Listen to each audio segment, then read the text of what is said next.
Hello everyone, welcome to our YouTube channel that is chemistry Sarathi. तो जनाब स्वागत है आप सभी का हमारे इस वीडियो में। तो आज हम करने वाले हैं जनवरी अटेम्प्ट 2023 के सभी पीवाईक्यूज जो कि स्ट्रक्चर ऑफ एटम से पूछे गए हैं। हमें पता है जनाब, आप सोच रहे हैं कि स्क्रीन पर ऐसा कुछ लिखा क्यों नहीं है। जो आपको पीडीएफ मिलेगी उसमें सब कुछ लिखा हुआ मिल जाएगा। फिलहाल के लिए हम ऐसी स्क्रीन पर आपको बताना चाहते हैं। राइट, सिंपल सी पीडीएफ है, आपको समझ में भी आएगा। डेफिनेटली जब आप पीडीएफ प्रिंट करवाएंगे तो आपको सही पीडीएफ मिलने वाली है हमारे चैनल के नाम एंड चैप्टर के नेम के साथ। राइट, सब कुछ मिलेगा।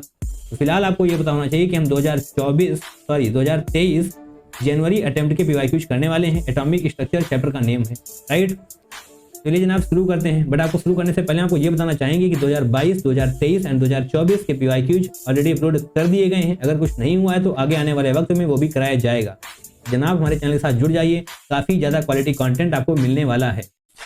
राइट, चलिए इस वीडियो को शुरू करते हैं। क्वेश्चन नंबर 1, 24 जनवरी शिफ्ट 1 का जनाब ये क्वेश्चन है। It is observed that characteristic X-ray spectra of the elements show regularity, okay, and frequency to the power n, that is v to the power n। v क्या है यहाँ पर? Frequency. Right, frequency to the power n of X-rays emitted is plotted against atomic number z, following graph is obtained। ऐसे करते हैं हम। Yes, इस graph को ध्यान से देखिए, यहाँ पर n लिखा हुआ है। अगर आपको सही से दिखाई नहीं दे रहा है तो हम आपको सही से लिखना चाहेंगे Pn। राइट, z यहाँ पर है एटॉमिक नंबर, स्ट्रेट लाइन है। तो बेसिकली आपको ये पता होना चाहिए कि अकॉर्डिंग टू मोजले इक्वेशन क्या होता है? अंडर रूट v यानी कि फ्रीक्वेंसी, पहले हम पेन चेंज करते हैं। यस, अंडर रूट v यानी कि frequency is directly proportional to Z A minus B. Right, ये होता है according to Moseley equation. And यहाँ पर कौन कौन चीज क्या क्या है वो समझिए। ये क्या है जनाब? फ्रीक्वेंसी, ठीक है। Z atomic number, A and be constant है। तो बेसिकली आपको ये पता होना चाहिए कि ये जो इक्वेशन है ये बेसिकली स्ट्रेट लाइन की इक्वेशन है। राइट, स्ट्रेट लाइन की इक्वेशन है जनाब। तो डेफिनेटली ये इक्वेशन ऐसे रहेगी। तो अंडर रूट वी यानी कि अंडर रूट फ्रीक्वेंसी को आप क्या लिख सकते हैं? ऑब्वियसली जनाब अंडर रूट फ्रीक्वेंसी को आप 1/2 लिख सकते हैं, क्योंकि अंडर रूट का मतलब ही होता है टू द पावर 1/2। सिंपल है, अंडर रूट 1/2 आप लिख सकते हैं। तो डेफिनेटली यहाँ पे जो n है वो आने वाला है 1/2, क्योंकि स्ट्रेट लाइन की इक्वेशन है ये वाली एंड स्ट्रेट लाइन ही यहाँ पर बनी हुई है। सिंपल, ऑप्शन नंबर 3 सही हो जाएगा। बेसिकली ये भले ही क्वेश्चन केमिस्ट्री में पूछा गया हो, बट यहाँ पर सारे रूल मैथमेटिक्स के अप्लाई हो रहे हैं। ओके, आसान है, आगे बढ़िए। क्वेश्चन नंबर 2 को देखिए। If wavelength of the first line of the question series of hydrogen atom is 720 nanometre, then the wavelength of the second line of this series is. Okay, तो जनाब बड़ा ही शानदार सा क्वेश्चन है, कैलकुलेशन भी है एंड आपको सारी चीजें पता भी होनी चाहिए। Lyman Balmer Paschen Brackett Pfund, ऐसा आपने फिजिक्स में भी पढ़ा है, यहाँ भी देख लीजिए। लाइमन, शॉर्ट में लिखते हैं Lyman Balmer Paschen Brackett Pfund. Right, आगे की जरूरत नहीं है। एंड यहाँ पर जनाब एन की वैल्यू भी लिख लीजिए। एन इक्वल टू जनाब यहाँ पर होने वाला है 1, 2, 3, 4 एंड 5। ओके, फर्स्ट लाइन जनाब आपसे यहाँ पर कहा गया है पाशन का। ओके, तो जनाब पाशन को हम थोड़ा सा हाईलाइट करते हैं। ये हो गई फर्स्ट लाइन। अगर 3 है तो सेकेंड लाइन क्या होगी? क्योंकि ऑब्वियसली सेकेंड लाइन की ही वेवलेंथ आपसे पूछी गई है, तो सेकेंड लाइन होने वाली है then the wavelength of the second line, तो 4 to 5 आना पड़ेगा। ओके, तो जनाब ध्यान से देखिए, हम यहाँ पर फॉर्मूला लिखते हैं 1/λ equal to R Z square 1/n1 square minus 1/n2 square. ऐसा कुछ अगर आपने नहीं पढ़ा है तो समस्या है जनाब। ये फॉर्मूला आपने कई बार पढ़ा होगा। 1/λ एज इट इज रहेगा, आर कांस्टेंट होता है, Z square atomic number, n1 क्या है जनाब? n1 जहाँ से इलेक्ट्रॉन आया हो, n2 जहाँ पे इलेक्ट्रॉन जा रहा हो। ओके, ठीक है। क्वेश्चन सीरीज का हम फर्स्ट लाइन की वेवलेंथ निकालते हैं कि हमको दी हुई है। ओके, तो इसका हम रिलेशन निकालेंगे 1/λ। इसको एज इट इज रखिए, अभी वैल्यूज मत पुट करिएगा, अदरवाइज दिक्कतें हो जाएंगी। R Z square as it is रहेगा 1/n1 स्क्वायर। n1 क्या होगा जनाब? यहाँ पर 3 होगा। राइट, तो 1/9 हो जाएगा, डायरेक्टली स्क्वायर कर दिया हमने, माइनस n2 क्या होगा? अगर n1 3 है यानी कि फर्स्ट लाइन अगर 3 है तो सेकेंड लाइन होने वाली है 4। ओके, तो यहाँ पर हो जाने वाला है 16। That's it, equation number 1। बस देखते चलिए, सब कुछ क्रैक हो जाएगा। ओके, 1/λ डैश, क्योंकि लैम्डा तो आप ऑलरेडी मान चुके हैं, लैम्डा डैश। राइट, अब एक बार फिर से आर जेड स्क्वायर। अब यहाँ पर क्या होगा देखिए, then the wavelength of the second line of the series, second line यानी कि अब यहाँ पर 4 to 5 होगा। सिंपल है, तो 4 to 5 के लिए यहाँ पर जनाब 4 16 हो जाएगा माइनस 1/5 का स्क्वायर, दैट मीन्स 25। मुझे लगता नहीं है कि आपको ये सारी चीज़ समझने में कोई भी दिक्कत होगी, क्योंकि ये सब कुछ बहुत ही बेसिक है। अब इन दोनों इक्वेशन को अगर आप सॉल्व करते हैं, लैम्डा की वैल्यू पुट करते हैं, तब जाकर लैम्डा डैश की वैल्यू आपकी निकल कर आ जाएगी। एंड जनाब वो क्या आने वाली है, उसके लिए हम सॉल्व ही कर लेते हैं। कैसे सॉल्व करेंगे, ध्यान से देखिए। अगर आप इनको डिवाइड कर देते हैं तो क्या होगा, आर जेड स्क्वायर कट जाएगा, ठीक है। उससे पहले इसको थोड़ा सा सॉल्व करते हैं हम। यहाँ पर हम इक्वेशन 1 वाली वैल्यू को सॉल्व करें जो अंदर लिखी 16 9 जा क्या होगा जनाब 144 एंड 16 से 9 744, जो ये अंदर लिखा हुआ है इक्वेशन नंबर 1 में वो 7/44 है। एंड इक्वेशन नंबर 2 में जो यहाँ पर लिखा हुआ है वो क्या होगा, ओके इसको आप 16 इंटू 25 करके देख सकते हैं। इसको पूरा सॉल्व मत करिएगा, इतना ही लिखा है छोड़ दीजिए। 25 माइनस 16 होगा तो 9 आएगा, ओके। अब इनको डिवाइड करिए, इक्वेशन 1 डिवाइड बाई इक्वेशन 2 जब आप करेंगे तो आर जेड स्क्वायर हट जाएगा, 1/लैम्डा डैश जनाब क्या आने वाला है 1/लैम्डा, इस तरीके से लिखेंगे। फिर से होगा 1/लैम्डा डैश, तो बेसिकली ये लैम्डा डैश ऊपर चला जाएगा इस तरीके से, लैम्डा नीचे होगा। आगे देखिए इनको भी डिवाइड करना है, यानी कि 7 4 4 एज इट इज रहेगा, 16 इंटू 25 हो जाने वाला है, एंड नीचे क्या आने वाला है 9, राइट। ऐसे करते हैं, जब आप इसको सॉल्व करेंगे लैम्डा की वैल्यू रखते हैं 720 नैनोमीटर, तो डेफिनेटली जो एट द एंड आने वाला है वो आएगा 492 नैनोमीटर, जो आपको यहाँ पर नैनोमीटर पहले ही लिखा हुआ है, तो 492 आप यहाँ पर लिख देंगे एंड आपका करेक्ट आंसर आ जाएगा। बेसिकली आप ये सारी चीज़ों को सॉल्व करके देख सकते हैं, कुछ भी यहाँ पर बहुत ज़्यादा टफ तो नहीं है, राइट। या फिर आप करना चाहें तो चलिए हम कर ही देते हैं, अदरवाइज आपको दिक्कतें होंगी। जस्ट अ सेकेंड, यहाँ पर लैम्डा एस रखते हैं हम, ओके। लैम्डा की वैल्यू हम इस तरफ लेकर जाते हैं 720, बट उससे पहले थोड़ा सा अगर कुछ कैंसिल हो रहा है तो करके देख लेते हैं। 16 1 जा 16 9, ओके। 7 डिवाइडेड बाई 9 इंटू 9, ऊपर जनाब 25 तो है ही, ओके। और 720 जो आपको यहाँ पर वैल्यू दी हुई है 720 क्वेश्चन में लैम्डा की वैल्यू, तो लैम्डा इस तरफ जाएगा तो ऊपर आ जाएगा 720, 9 से जाएगा जनाब 980। अभी देखिए कट नहीं रहा है तो आपको सॉल्व करना पड़ेगा, राइट। 492 आने वाला है एट द एंड। चलिए आगे बढ़ते हैं। बेसिकली आपको ये फॉर्मूला आना चाहिए, Lyman Balmer Paschen Brackett Pfund के केस में फर्स्ट लाइन सेकेंड लाइन भी वाली चीज़ आनी चाहिए। क्वेश्चन अच्छा है, इतना भी आसान नहीं जितना आपको देखने में अभी लग रहा है। हमारे साथ बैठ के जनाब आप सॉल्व कर रहे हैं तो क्वेश्चन आसान है, जब अकेले बैठकर सॉल्व करेंगे टाइम बाउंड मैनर में तो यही क्वेश्चन टफ हो जाने वाला है। सिंपल, आगे बढ़ें। क्वेश्चन नंबर 3 को करते हैं अब। 24 जनवरी शिफ्ट 2 का जनाब ये क्वेश्चन है। ये वाला क्वेश्चन भी बहुत शानदार है। अभी तक तीनों क्वेश्चन बहुत ही बेहतरीन है जनाब, समझने का प्रयास करिए, पूरा फोकस स्क्रीन पे रहना चाहिए। बहुत ही इंपॉर्टेंट कॉन्सेप्ट्स आपकी नज़रों के सामने से होकर गुजर रहे हैं इस समय, right. The number of s electrons present in an ion with 55 electrons in its unipositive state. Unipositive state क्या होता है वो अभी हम आपको बताते हैं। सबसे पहले आपको देखना है इन एन आयन विद 55 प्रोटॉन। देखिए जितने प्रोटॉन होते हैं उतना ही एटॉमिक नंबर होता है, सिंपल है, क्या चीज़ कुछ भी हमने खास नहीं बताया अभी तक। Number of protons is equal to atomic number, तो अगर नंबर ऑफ प्रोटॉन्स 55 हैं तो एटॉमिक नंबर जो होने वाला है एलिमेंट का वो होने वाला है एटॉमिक नंबर जो एलिमेंट का होने वाला है वो होने वाला है 55। 55 किसका एटॉमिक नंबर होता है, सोचिए जनाब, सीजियम का होता है, CS सीजियम का होता है। सीजियम कहाँ पर मिलेगा आपको, ग्रुप फर्स्ट में, सिंपल है, सीजियम ग्रुप फर्स्ट में आपको मिलने वाला है। ठीक है, इतना हो गया, इतनी चीज़ें क्लियर हो चुकी हैं। पेन चेंज कर लेते हैं, बहुत ही इंपॉर्टेंट चीज़ें आपकी नज़रों के सामने से जनाब निकल रही हैं। ध्यान पूरा स्क्रीन पर ही रहना चाहिए, कहीं और ध्यान जाए ना। रेड पेन हम फिलहाल लेकर आते हैं इस तरीके से, यस। यूनी पॉजिटिव का मतलब क्या होता है, यूनी पॉजिटिव यानी कि एलिमेंट से अगर आपने एक इलेक्ट्रॉन निकाल लिया उसके बाद वाली कंडीशन को हम बोलते हैं यूनी पॉजिटिव, सिंपल है। यहाँ पर 55 इलेक्ट्रॉन्स हैं, अगर हम यहाँ से 55 इलेक्ट्रॉन्स हैं यहाँ पर, अगर हम यहाँ से एक इलेक्ट्रॉन निकाल लें 54 इलेक्ट्रॉन्स बचेंगे, उसी को हम बोलते हैं यूनी पॉजिटिव स्टेट, जो आपको यहाँ पर लिखा हुआ दिखाई दे रहा है। ठीक है जनाब, 54 इलेक्ट्रॉन्स अगर सीजियम के पास हैं, सीजियम के पास 54 इलेक्ट्रॉन्स यानी कि सीजियम प्लस हो जाएगा, राइट। एंड अब यहाँ पर होंगे 54 इलेक्ट्रॉन्स, तो जनाब इलेक्ट्रॉनिक कन्फिग्रेशन क्या होने वाली है, ज़ेनॉन। आगे तो कुछ होगा नहीं, क्योंकि सीजियम की इलेक्ट्रॉनिक कन्फिग्रेशन क्या होती है, सीजियम न्यूट्रल की बात कर रहे हैं हम यहाँ पर 6s1, ये होती है जनाब न्यूट्रल सीजियम की इलेक्ट्रॉनिक कन्फिग्रेशन। एक इलेक्ट्रॉन निकाल लिया है हमने, क्योंकि यहाँ पर लिखा हुआ है unipositive state.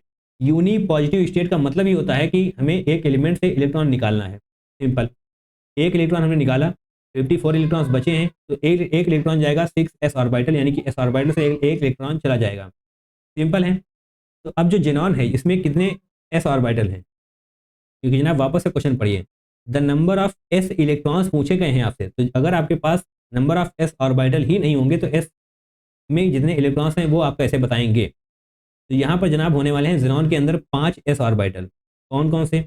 1s, 2s, 3s, 4s and 5s।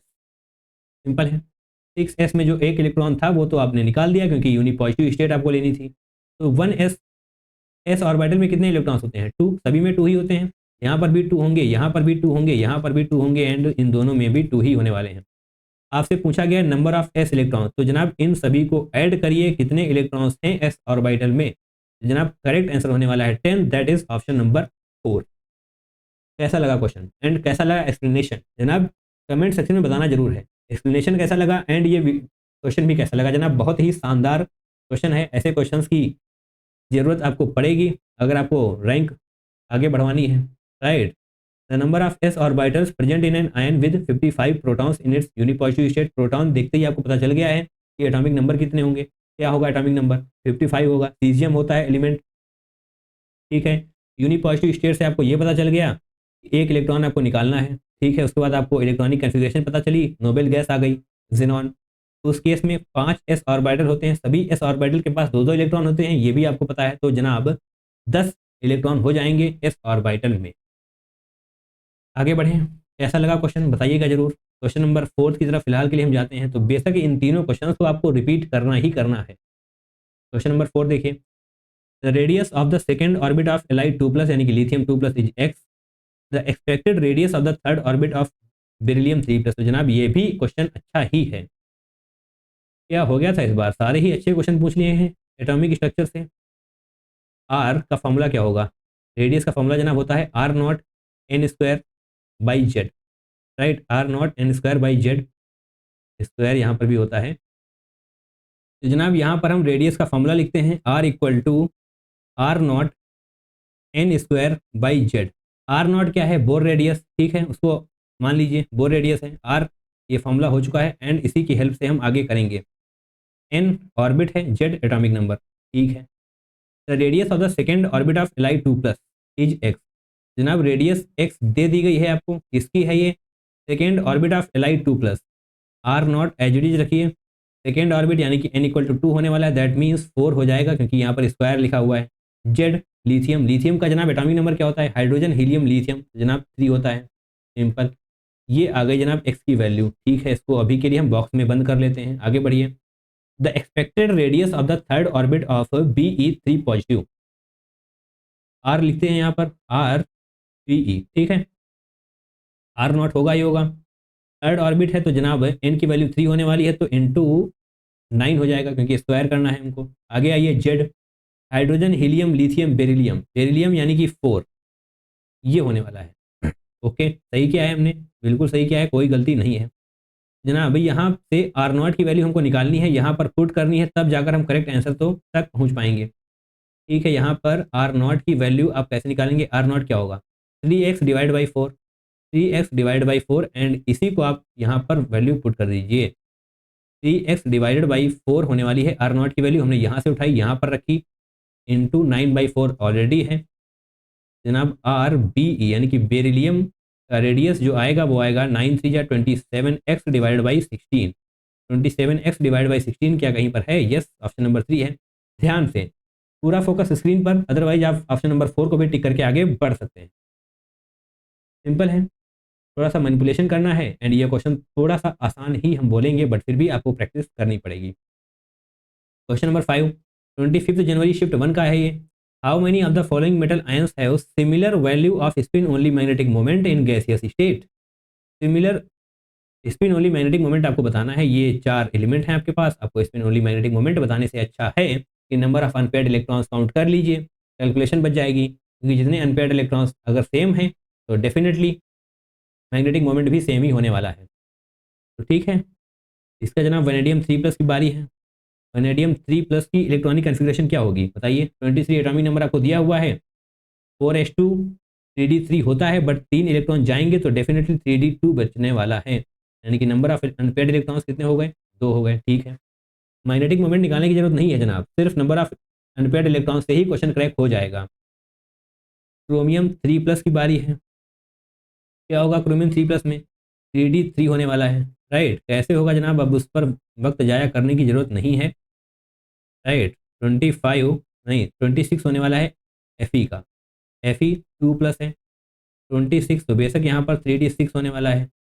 3d6 के केस में n = 4 आएगा, नंबर ऑफ अनपेयर्ड इलेक्ट्रॉन 4 होंगे। कैसे होंगे जनाब, यहाँ पर देखिए 1 2 3 4। ओके, देखिए जनाब 6 इलेक्ट्रॉन फिलिंग करनी है डी ऑर्बिटल में, करेंगे 1 2 3 4 5 एंड छठा इलेक्ट्रॉन यहाँ पर आ जाएगा, यानी कि यहाँ पर पेयरिंग हो चुकी है। अब सिर्फ 4 अनपेयर्ड इलेक्ट्रॉन बचे हैं, तो हमें अनपेयर्ड इलेक्ट्रॉन से ही मैग्नेटिक मोमेंट निकालना होता है, तो n = 4 यहाँ पर आ जाएगा। ओके, Ni3+, Ni3+ के केस में क्या होने वाला है, Ni का एटॉमिक नंबर दिया हुआ है 28, 3d7 यहाँ पर भी हो जाएगा। 3d7 के केस में जनाब n = 3 आने वाला है। राइट, क्योंकि 6 इलेक्ट्रॉन्स की फिलिंग आप ऑलरेडी कर चुके हैं, एक जो इलेक्ट्रॉन यहाँ पर एक्स्ट्रा आएगा उसकी फिलिंग यहाँ पर हो जाएगी, तो 3 नंबर ऑफ इलेक्ट्रॉन्स आपको अनपेयर्ड मिल जाएंगे। तो आपसे पूछा गया था similar, how many of the following metal ions have similar value off spin only magnetic moment, तो यानी कि जिसके number of unpaired electron similar होंगे उसका मैग्नेटिक मोमेंट भी सिमिलर होगा। तो n = 3 एंड n = 3 जनाब यहाँ पर भी नजर आ रहा है। इसका मतलब क्रोमियम 3+ एंड Ni3+ का अनपेयर्ड इलेक्ट्रॉन सेम है, तो definitely spin only magnetic moment भी सेम ही होने वाला है। तो यहाँ पर हम लिख देंगे 2, क्योंकि हमसे पूछा गया था कितने कितने metal similar only magnetic moment रखते हैं। ठीक है, क्वेश्चन आसान है, इसको दोबारा रिपीट आई थिंक नहीं करना पड़ेगा आपको, बट अगर आपको लग रहा है कि रिपीट करना चाहिए तो जनाब कर लीजिएगा, शर्म वाली बात इसमें नहीं है। Right, question number 6, the shortest wavelength of hydrogen atom in Lyman series is lambda, the longest wavelength in Balmer series of helium positive. ओहो, क्वेश्चन ये भी अच्छा है जनाब, the shortest wavelength of hydrogen atom. Shortest wavelength के लिए आपको ये पता होना चाहिए कि इलेक्ट्रॉन इन्फिनिटी तक जाएगा, शॉर्टेस्ट वेवलेंथ के लिए इलेक्ट्रॉन इन्फिनिटी तक जाएगा।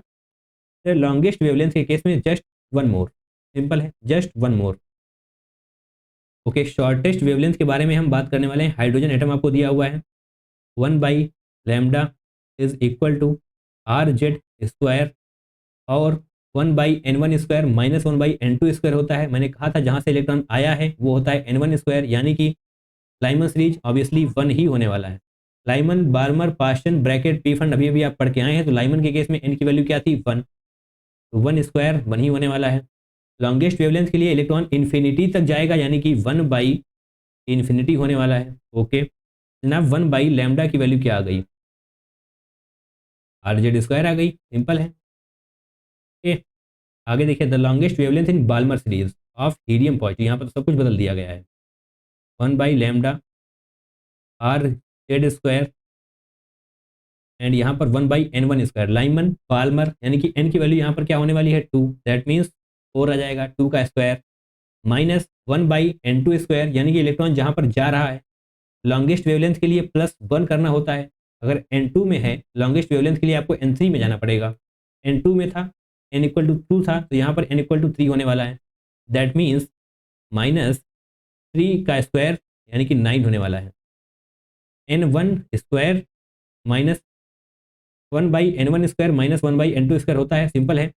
लॉन्गेस्ट वेवलेंथ के लिए आपको सिर्फ एक आगे जाना होता है, राइट, 2 में था 3 में जाएगा, यानी कि 2 का स्क्वायर 4, 3 का स्क्वायर 9।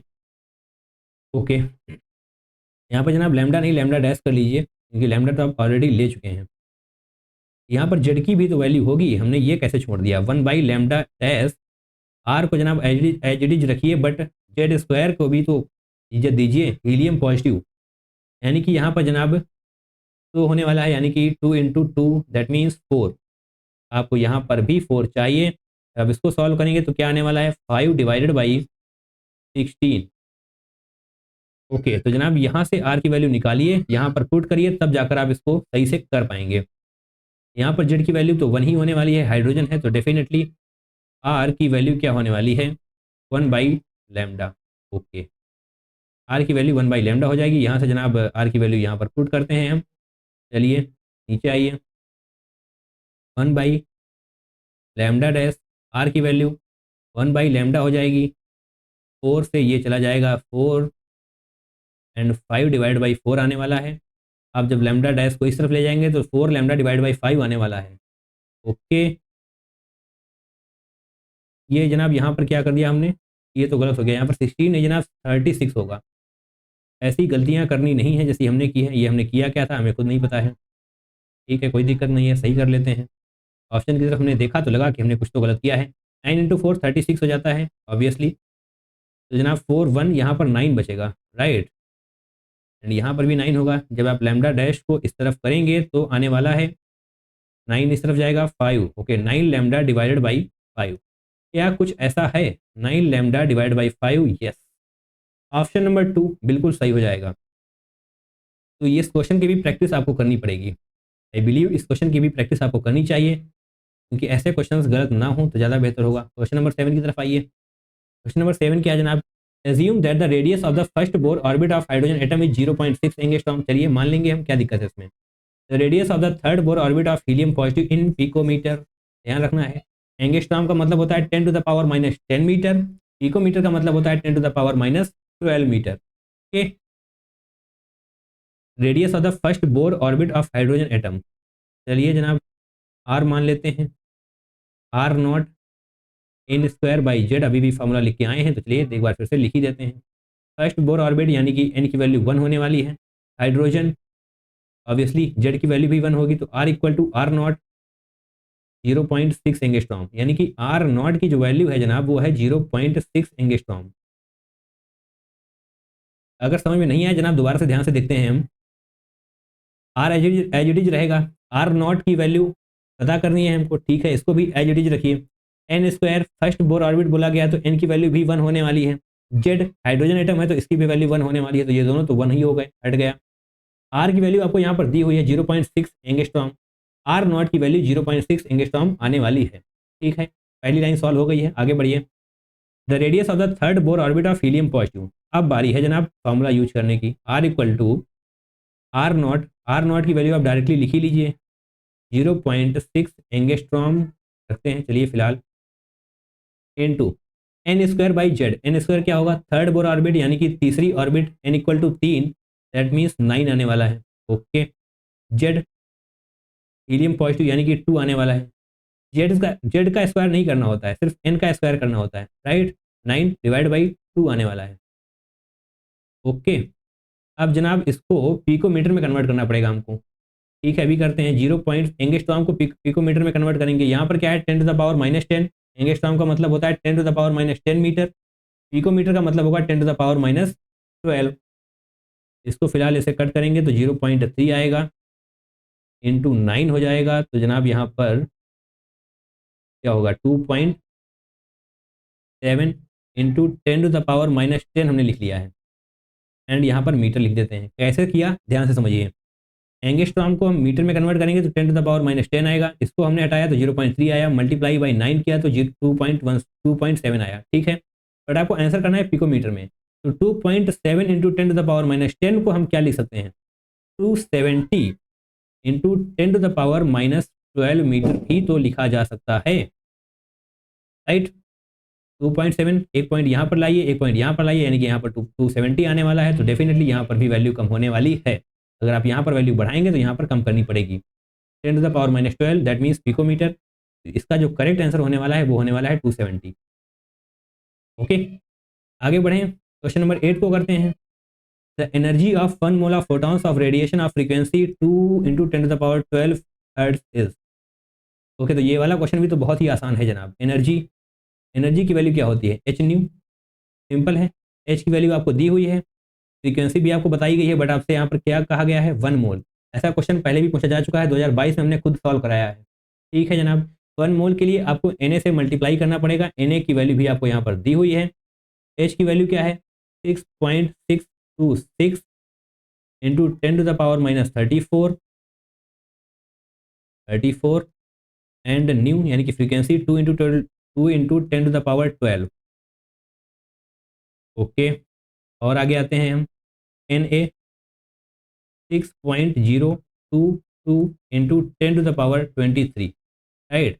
जब आप इसको सॉल्व करेंगे तो डेफिनेटली आपको करेक्ट आंसर मिल जाएगा।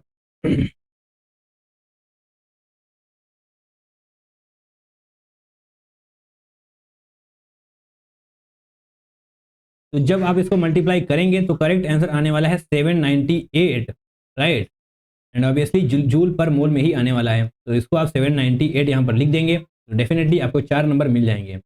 बहुत ज़्यादा अप्रॉक्सीमेशन नहीं लेना है, थोड़ा बहुत अप्रॉक्सीमेट आप कर सकते हैं बट ज़्यादा मत कर दीजिएगा, वरना ये 798 की बजाय अगर 799 भी आ गया तब भी आपको -1 ही मिलने वाला है, राइट। मूविंग फॉरवर्ड, ऐसा क्वेश्चन आपने पहले भी किया हुआ है तो ये क्वेश्चन तो आसान ही हो जाएगा। क्वेश्चन नंबर 9 जो कि 30 जनवरी शिफ्ट 2 में पूछा गया था, maximum number of electrons that can be accommodated in shell with n equal to 4। तो बेसिकली आपसे पूछा गया है मैक्सिमम नंबर ऑफ इलेक्ट्रॉन्स, तो फिर सारे के सारे इलेक्ट्रॉन्स होंगे, राइट।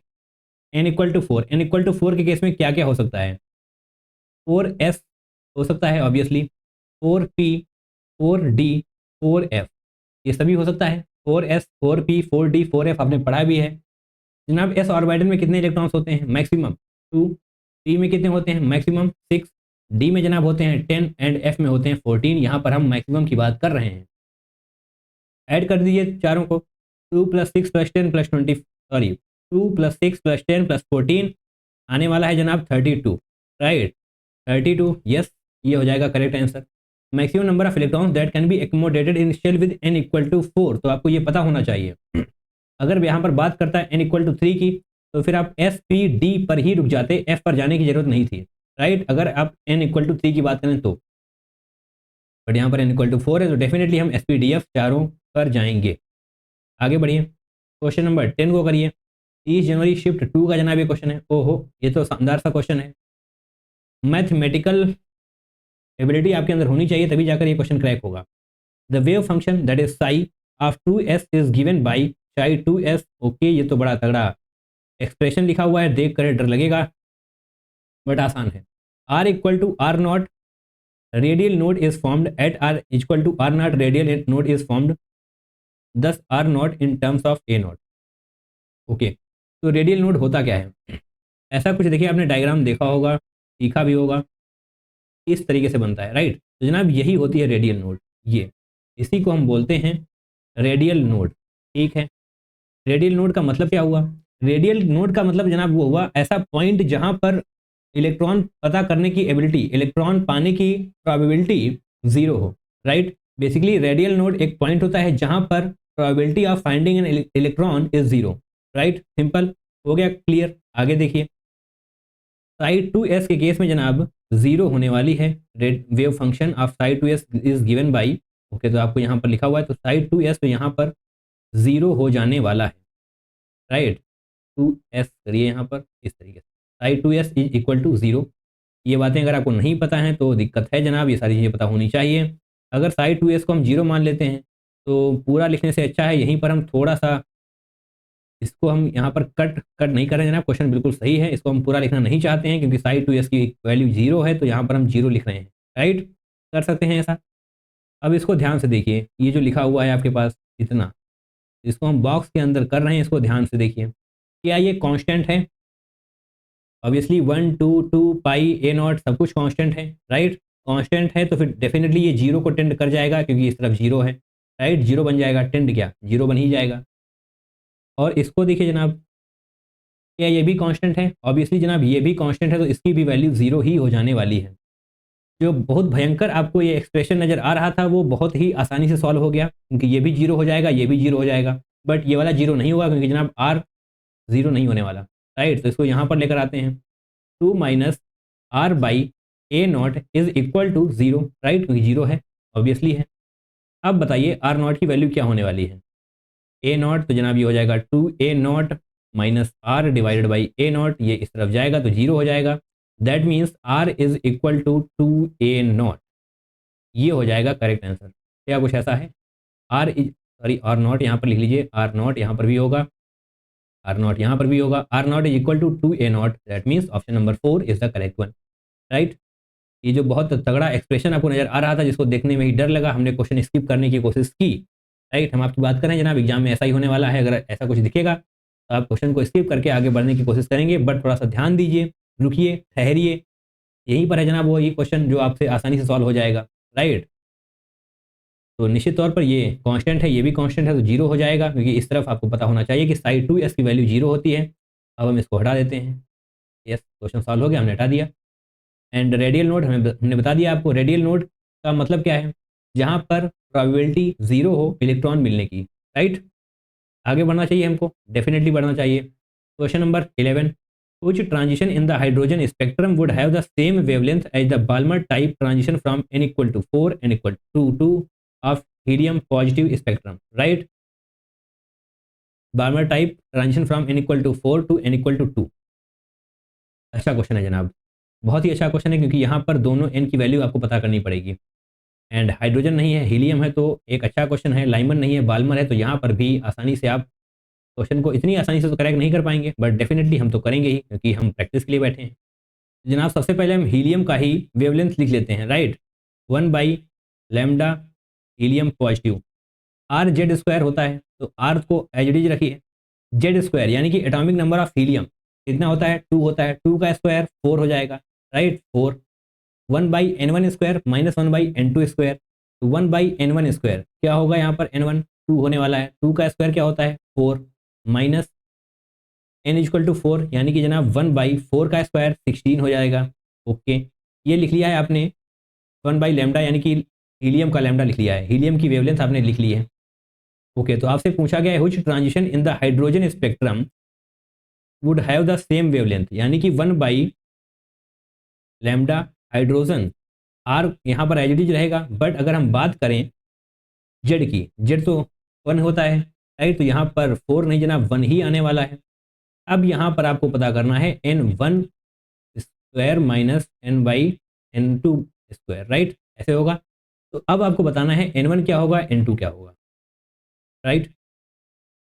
और आपको दिया गया है lambda of helium is equal to lambda of hydrogen, तो इन दोनों को अगर आप इक्वेट कर देंगे तो डेफिनेटली ये वाला भी इक्वल हो जाएगा। तो देखिए इन दोनों को हम इक्वेट करते हैं, ये जाएगी रिएक्शन इक्वेशन 1, ये जाएगी इक्वेशन 2। आपके पास ये गिवन है कि 1/λ helium positive is equal to 1/λ hydrogen, that's it. अगर ये इक्वल है तो इन दोनों को भी हम इक्वल कर सकते हैं, तो क्या होगा जनाब? 4r, ये देखिए इनको सॉल्व कर लीजिए, 16 एलसीएम हो जाएगा, 16 हो जाएगा, 4 यहाँ पर आएगा, -1 3 हो जाएगा, दैट इज यस। एंड यहाँ पर जनाब 4 होने वाला है। ओके, इनको आप इस तरीके से रखिए फिलहाल के लिए, इनकी वैल्यू पुट करके अगर आप देखेंगे तो आसानी से आप पहुँच पाएंगे, राइट।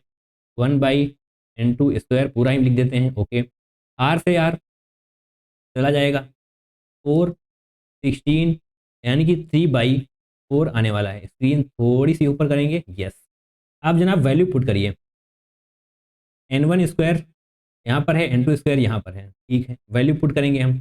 और आपको ये पता होना चाहिए कि n1 छोटा होगा in comparison to n2, right. अगर आपको इतना भी पता है ना, तब भी कुछ ना कुछ आप यहाँ से निगलेक्ट कर देंगे। n1 छोटा होना चाहिए n2 से, तो जनाब यहाँ पर तो बड़ा है, इसको हटाइए, यहाँ पर सही है, यहाँ पर सही है, यहाँ पर सही है, ठीक है। वैल्यू पुट करके देखते हैं। अगर आप यहाँ पर n1 की वैल्यू 1 मानते हैं, इसकी 3 मानते हैं, तो जनाब क्या होने वाला है? देखिए जो भी आएगा 3/4 के इक्वल आएगा, राइट, इतना तो क्लियर हो ही चुका है। ओके, अगर आप 1/1, यहाँ पर हम 1 ले रहे हैं, यहाँ पर 3 लेंगे, माइनस 1/3 का स्क्वायर कितना हो जाएगा? 9। तो जनाब यहाँ पर तो नीचे 4 है, यहाँ पर 9 आएगा, तो डेफिनेटली ये वाला सही नहीं होगा। ओके, आगे देखते हैं। 1/n, n equal to 1 and n equal to 2 रखते हैं, 2 रखेंगे तो यहाँ पर 4 आएगा। ओके, जस्ट अ सेकेंड, यहाँ पर ऐसे स्क्रीन करेंगे हम, एंड n इक्वल टू 2 है, तो डेफिनेटली स्क्वायर करने के बाद 4 आएगा। और जब आप इसको सॉल्व करेंगे तो ये भी जनाब 3/4 ही आने वाला है, या फिर आप करके देख सकते हैं। 3 एक बार फिर से ऊपर करेंगे हम, और यहाँ पर आ जाएगा, इसको सॉल्व करेंगे तो यस 4 - 1 दैट इज 3। 3/4 यहाँ भी आया, 3/4 यहाँ भी आया, दैट मीन्स ऑप्शन नंबर 3 सही हो जाएगा।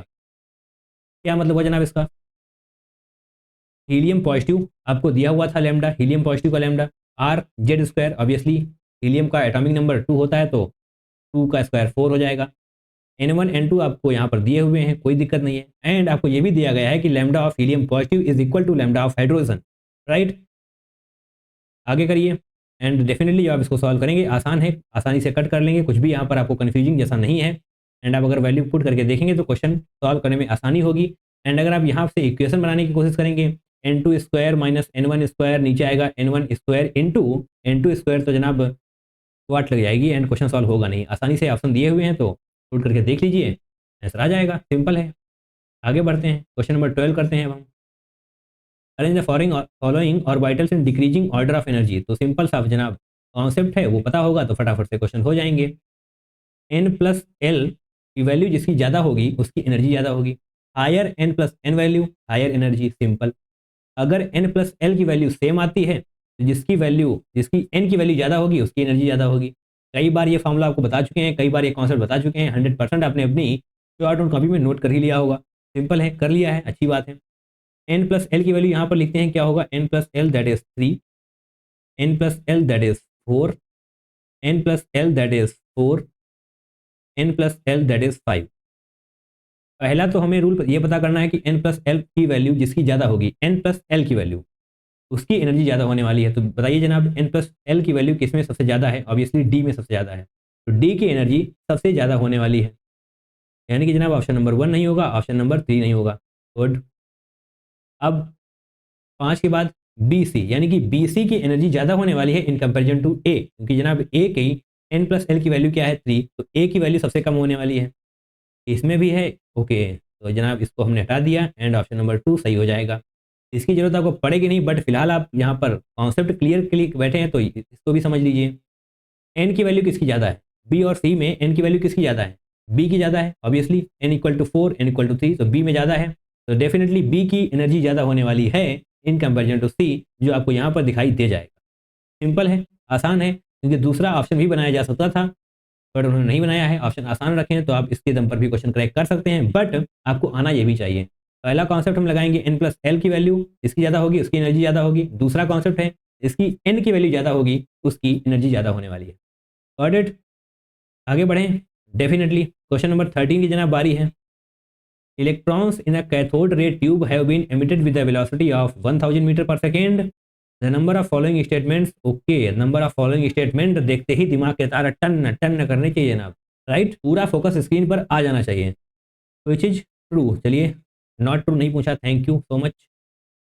About the emitted radiation, H की वैल्यू दी हुई है, मास ऑफ इलेक्ट्रॉन दिया हुआ है, एंड हमारे पास स्टेटमेंट कितने हैं, ए बी सी डी, यानी कि 4 स्टेटमेंट हैं हमारे पास, एंड हमको बताना है कि इसमें से कितने स्टेटमेंट सही है। The de Broglie wavelength of the electron emitted is, okay, calculation करवाने लग गया हमसे। The characteristic of electrons emitted depend upon the material of the electrodes of the cathode ray tube. तो बेसिकली आपको अच्छे से समझना पड़ेगा, तो बहुत ही बेहतरीन क्वेश्चन है, एक बार फिर से हम आपको मार्क करवाना चाहेंगे। कौन सा क्वेश्चन है जनाब ये, देखते हैं, question number 13 first Feb shift 1 में पूछा गया था, सुबह सुबह की शिफ्ट है जनाब, अच्छा खासा क्वेश्चन पूछ लिया गया है। ठीक है, हम भी समझने की कोशिश करेंगे यहाँ पर, राइट। तो चलिए जनाब हम स्टेटमेंट 1 से सॉल्व करने की कोशिश करते हैं। क्या लिखा हुआ है स्टेटमेंट 1 को पढ़िए। The de Broglie wavelength of the electron emitted is 666.67 nanometre. Okay जनाब, सिंपल सा फार्मूला है, हम लगाएंगे, आंसर को क्रैक कर देंगे। क्या फार्मूला है? Lambda equal to H upon M V, पढ़ा है ना, ऑब्वियसली पढ़ा है, lambda equal to H upon M V. H की वैल्यू आपको दी हुई है, लैम्डा जनाब, ओके, लैम्डा कहाँ गया, लैम्डा आपको बताना है, ओके दैट्स इट। एच की वैल्यू जनाब 6.6 नहीं, जो दिया हुआ है उसी को यूज करना है, अपना दिमाग नहीं चलाना है। 6 into 10 to the power minus 34, ठीक है, that's it. Mass of electron दिया हुआ है 9 into 10 to the power minus 31 KG, KG में ही रखना है, ग्राम ग्राम के चक्कर में नहीं पढ़ना है, क्योंकि हम स्टैंडर्ड यूनिट्स में ही सॉल्व करने वाले हैं। वेलोसिटी आपको दी हुई है 1000, ठीक है जनाब 1000। इसको जब आप सॉल्व करेंगे तो बेशक यही आने वाला है, right, nanometre 10 to the power minus 9 आएगा, राइट। तो डेफिनेटली ये करेक्ट स्टेटमेंट हो जाएगा, आप इसको सॉल्व करके देख सकते हैं। 666.67 नैनोमीटर आने वाला है। नैनोमीटर की value 10 to the power minus 9 metre होती है। सिंपल है, आसान है, आगे बढ़िए। स्टेटमेंट बी को देखिए। The characteristic of electrons emitted depend upon the material of the electrodes of the cathode ray tube. तो जनाब ये वाला स्टेटमेंट गलत हो जाएगा, डिपेंड कहीं पर नहीं करते हैं, वो होते हैं इंडिपेंडेंट। सिंपल है, इंडिपेंडेंट होते हैं, बट आपको समझने के लिए हम थोड़ा सा डायग्राम बनाने की कोशिश करेंगे। बहुत अच्छा तो शायद बनेगा नहीं, बट ठीक है, थोड़ा बहुत बनाने की प्रयास करते हैं ताकि आपको समझने में आसानी रहे। ऐसा कुछ आपने पढ़ा होगा एटॉमिक स्ट्रक्चर में डेफिनेटली, बट ठीक है यहाँ भी थोड़ा समझने का प्रयास करेंगे हम। इस तरीके से ये जनाब यहाँ पर ये वायर जाएगा, इस तरीके से जाएगा। ओके, यहाँ पर हम बनाएंगे निगेटिव टर्मिनल, यहाँ पर बनाएंगे पॉजिटिव टर्मिनल। जनाब ये वाला हो जाएगा एनोड, राइट, एंड ये होने वाला है कैथोड। कैथोड बोले तो निगेटिव, ये निगेटिव हम बाहर ही लिख लेते हैं, एंड यहाँ पर पॉजिटिव। एंड जनाब ये जो प्लेट आपने लगाई हुई है ये होती है मेटल्स की, राइट, ये मेटल की होने वाली हैं। एंड ये निगेटिवली चार्ज है, राइट, ये पॉजिटिवली चार्ज है। ओके, और जनाब थोड़ा सा हम ग्रीन कलर लेकर आने की कोशिश करेंगे। कहाँ गया जनाब ग्रीन कलर हमारा, ये आ रहा। एंड जब आप देखेंगे तो आपको यहाँ पर हल्का सा ग्रीनिश शेड मिलेगा, राइट, ग्रीनिश शेड मिलने वाला है। और जो आप यहाँ पर देखेंगे जो इसके अंदर एयर होगी वो बहुत ही लो प्रेशर पर होगी, air in low pressure, air in low pressure, right. जब आप बैटरी को ऑन करेंगे यानी कि जब इसको करंट मिलना शुरू होगी तो इलेक्ट्रॉन्स यहाँ से निकलने शुरू होते हैं, कैथोड से एनोड की तरफ इलेक्ट्रॉन्स जाते हैं, राइट। एंड यहाँ पर जनाब ग्रीनिश शेड आपको मिल जाएगा, इस तरीके से इलेक्ट्रॉन्स पढ़ने वाले हैं। ऐसा कुछ और भी मैंने बताने की कोशिश की है, आई होप आपको समझ में आया होगा, कुछ तो क्लैरिटी मिली हुई होगी, राइट। इसी को बोलते हैं जनाब हम cathode ray tube. Option number C को देखिए, the cathode rays start from cathode and move towards anode. बिल्कुल सही स्टेटमेंट जनाब है ये, राइट, क्योंकि अभी अभी हमने आपसे कहा कैथोड रेज यहाँ से इलेक्ट्रॉन निकलते हैं एनोड की तरफ जाते हैं, cathode to anode, negative to positive, simple, आसान। एंड जहाँ आपको अभी ये भी पता होना चाहिए कि इसके अंदर जो एयर होती है वो लो प्रेशर पर होती है। आगे देखिए, the nature of the emitted electrons depends on the nature of the gas present in cathode ray tube. ऐसा कुछ भी नहीं है, ये वाला स्टेटमेंट जनाब गलत हो जाएगा, राइट। इतने स्टेटमेंट सही हैं, स्टेटमेंट जनाब दो दो सही हैं, राइट, ए एंड सी, ये दोनों स्टेटमेंट हमारे सही हैं। ओके, आगे बढ़ना चाहिए हमको, I think yes. Last question है जनाब हमारे आज के सेशन का। तो बेसिकली ये वाली चीज़ें आपको पता होनी चाहिए, ये थोड़ा सा डायग्राम भी अगर आप अपनी शॉर्ट नोट कॉपी बना लेंगे एग्जाम से जस्ट एक दो दिन पहले अगर आप देखेंगे तो सारी चीज़ें क्लियर हो जाएंगी, राइट। बैटरी का ध्यान रखना है, निगेटिव टर्मिनल से ही कैथोड जुड़ेगा, पॉजिटिव टर्मिनल से ही एनोड जुड़ेगा, सिंपल। आगे बढ़िए, लास्ट क्वेश्चन की तरफ बढ़ते हैं। फर्स्ट फैब शिफ्ट 2 का जनाब ये क्वेश्चन है, which of the following sets of ions represents a collection of iso electronic species. क्या ये क्वेश्चन कराने की जरूरत है? आइसो इलेक्ट्रॉनिक स्पीसीज का मतलब क्या होता है? जिसके पास इक्वल नंबर ऑफ इलेक्ट्रॉन्स हो, इक्वल नंबर ऑफ इलेक्ट्रॉन्स, ठीक है, कर ही लेते हैं। बहुत सारी दी हुई हैं, टाइम लगेगा बट डेफिनेटली आसान क्वेश्चन है, बट टाइम टेकिंग है, आपसे टाइम की डिमांड कर रहा है ये। सभी का एटॉमिक नंबर आपको दिया हुआ है एंड यहाँ पर कुछ कुछ चीज़ें दी हुई हैं। तो अगर आपने अच्छे से प्रैक्टिस की हुई तो आपको देखते ही पता चल जाएगा कि 1 वाला तो नहीं होने वाला, क्योंकि लिथियम सोडियम में बहुत बड़ा डिफरेंस है, ये नहीं होगा। लिथियम के पास कितने इलेक्ट्रॉन हो सकते हैं? हाइड्रोजन हीलियम लिथियम मैक्सिमम 3 हो सकते हैं, मैक्सिमम नहीं जनाब, आगे भी हो सकते हैं। न्यूट्रल लिथियम में 3 होंगे, एक पॉजिटिव है तो एक और कम हो जाएगा, बचेंगे 2। सोडियम में 11 होते हैं, एक कम हो जाएगा, बचेगा 10।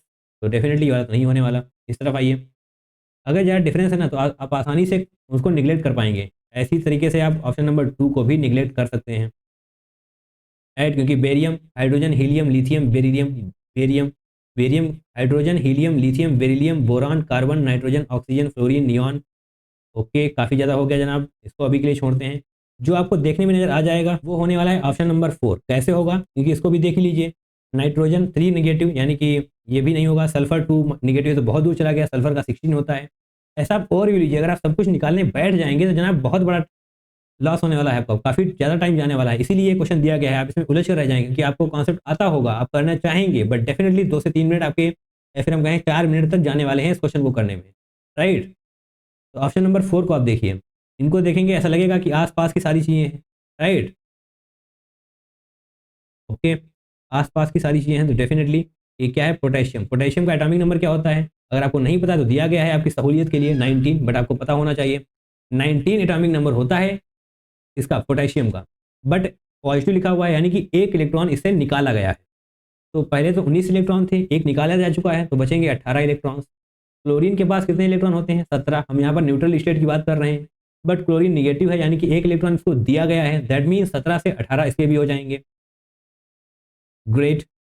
कैल्शियम, कैल्शियम का एटॉमिक नंबर क्या होता है? 20। नहीं पता जनाब, यहाँ पर देख लीजिए लिखा हुआ है, ओके, 20 इलेक्ट्रॉन्स होते हैं, बट कैल्शियम 2 पॉजिटिव है, यानी कि 2 इलेक्ट्रॉन इसे निकाले जाएंगे, 18 हो जाएगा इसका भी।